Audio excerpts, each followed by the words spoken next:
Jamie Court from the Yes on Prop 89 campaign, JMIECOURT. I'm president of the Foundation for Taxpayer and Consumer Rights.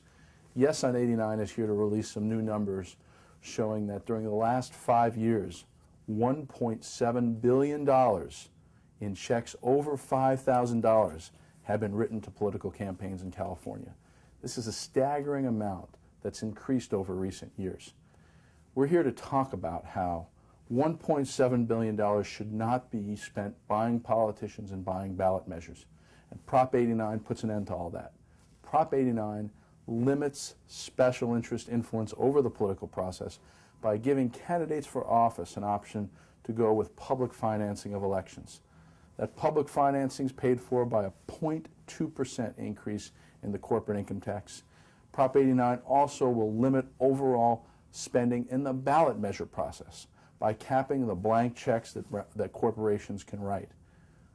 Prop 89 will curb the influence of special interests in Sacramento, and we are all paying more money for our gasoline, for our health care, for our electricity, because those groups have written $1.7 billion in checks over the last 5 years.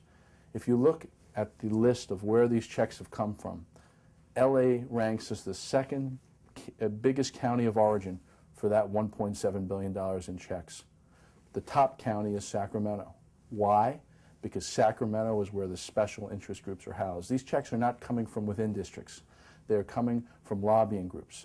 The biggest donors, the pharmaceutical companies, the Indian tribes, the California Teachers Association.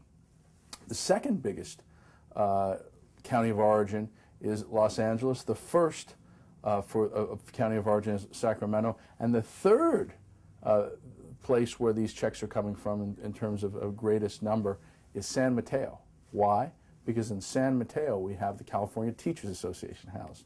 And the California Teachers Association, the Chamber of Commerce, many big labor unions and many big corporations are all aligned against Prop 89 because they believe it will take away their voice in Sacramento. Well, the people of California never wanted these groups to be buying politicians. Speaking's one thing, and these groups will be able to speak through unlimited amounts of issue ads. But paying politicians bribes to vote the way they want is why our democracy in California is in trouble. Prop 89 levels the playing field, kicks special interests out, lets candidates say no to special interest money. The other fourth county where these checks have originated, or fourth location, is Washington, D.C. So Washington, D.C. is the fourth biggest place where these checks are originating. Why? Because interest groups in Washington, D.C. have an interest in what's happening in the Capitol. It's just wrong. We need to make politics about big ideas, not big money. Prop 89 will do it.